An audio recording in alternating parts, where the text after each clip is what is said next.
So it's been interesting to work with See and Spray. We got the opportunity to look at it on a smaller scale basis in 2023, late in the season. AHW brought a demo unit out. Then for 2024, we bought one. And I think the biggest thing that we have is a lot of questions. Is the things that you just mentioned, reduce chemistry, target applications on weeds. The biggest question I always ask each and every load that goes out is how many acres do we load? Because you don't know. Because we don't know what percentage of that field is going to be weeds and how much it's going to focus on spraying those weeds versus not. So you may go out there and have an 80-acre field, load 40 acres worth, and you may only need 15 acres worth. So what do you do with that excess product?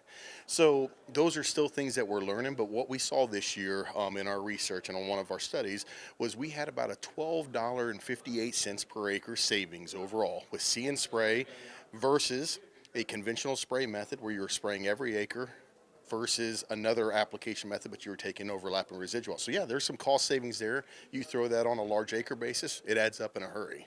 Now you were putting on a spray over the whole field and then hitting, I guess, target weeds. Correct. With something more specific. Yeah, so for those that really don't understand See and Spray, I mean, you have cameras that are on the boom of that sprayer, and it's sensing weeds, and there's an algorithm in the background that's been built through artificial intelligence over time, and if it senses a weed, it's going to turn on some of those booms. But if you look at that system, you can't tell looking at it, but there's actually two booms in one. And then there's two tanks on that sprayer. The rear tank is spraying a constant. That's our residual, and for us, that's our Micro Plus with our micronutrient blend. And then you have the See and Spray that was getting Enlist, Liberty, Clethodim for some volunteer corn, some crop oil, and then some AMS. So it's target spraying while the other one's doing a constant. I say this in a lot of presentations, the easiest weed to kill is the one that never emerges. So number one, I have to have a good foundation residual up front, and I have to have an overlapping residual in the post because we're running out of options. And so if I can keep them from emerging, I'm in much better shape. Okay, but there is a little bit of savings then? Yeah, for what we saw this year, yeah. Does $12.60 an acre or 58 cents, whatever it was, does that sound like a lot of savings? I mean, to me, it does. When we're looking at economic times like what we're looking at in 2025, anytime that I can generate some additional revenue, that's great. And that's factoring in us charging a higher cost point on a per acre basis. I mean, we're charging $20 an acre for application using that See and Spray. The system's not cheap. John Deere wants to continue to build their artificial intelligent platform, so you're going to pay for some of that development ongoing. And then I can't sugarcoat this, but we're spraying less chemical, and guess what United Prairie does? We generate revenue by selling products. So when you're using less product, you got to try to make up some of that someplace. We got to keep the lights on, people employed, and keep getting the job done. One of the other things that you did that I think a lot of people are going to be interested in, you compared a drone to an aerial sprayer to a ground rig.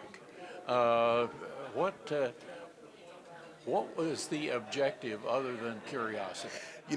Curiosity always gets you the best of you, but we started in the drone side of things last year in 2023 and had a drone just strictly for research purposes.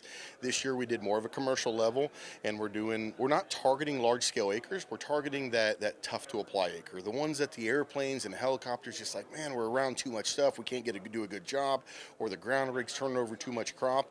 So inherently you get the question, well, gosh, I've got an airplane access, I got a helicopter access, I got a ground rig, now I got a drone. Does one outperform the other? So this took a lot of work, it took a lot of time, and we did it. We had the drone, the ground rig, and the airplane in the same field on the same day, on the same time, with the same chemical programs. The only thing that varied was the water carrier rates. Doing 20 gallon an acre through the ground rig, 2 gallon an acre through the drone. And in the presentation I gave today, the one thing that I noticed is I didn't notice a lot of separation in yield. So you look at yourself and you can say two things in that nature. Number one, great. I want it to be that anytime a grower is making a decision to hire somebody to do work, whether it's us, whether it's the area outfits, that you're getting a good operator that's doing a good job and the product's getting where it intended to be. And it's working, such that we don't see any difference in yield performance. My frustration with this year, and I shouldn't say this is a frustration, is we had a pretty limited disease pressure year. So I potentially could have gone out with all three of those rigs and sprayed straight water and potentially seen the same results. If we're lacking disease and we want to see the separation between something that's spraying a disease control product, we got to have disease. So, we're going to do this again next year. It was tough to do, very, very tough to do. Exciting at the same time. Drones, we'll see what becomes of them. They're a pretty impressive technology, but as you saw today, there's a lot of frustrations that come with them as well. Well, I know you had a drone in the air, you had a ground rig underneath, you had a plane coming toward it. Now that's three, but you also had another drone that you were above that taking that picture. So There's three others actually. oh, three. There's three other drones. I had them at all different angles because when you're doing something like that, how often does this happen? And I want to capture the perfect image. So I'm on the phone with the pilot. I'm on the other phone with the guy in the ground rig. We're trying to time everything accordingly. And did we have to have a couple takes of it? Absolutely, we did. But hey, it worked out in the end. Great information, and I think the crowd enjoyed it here today.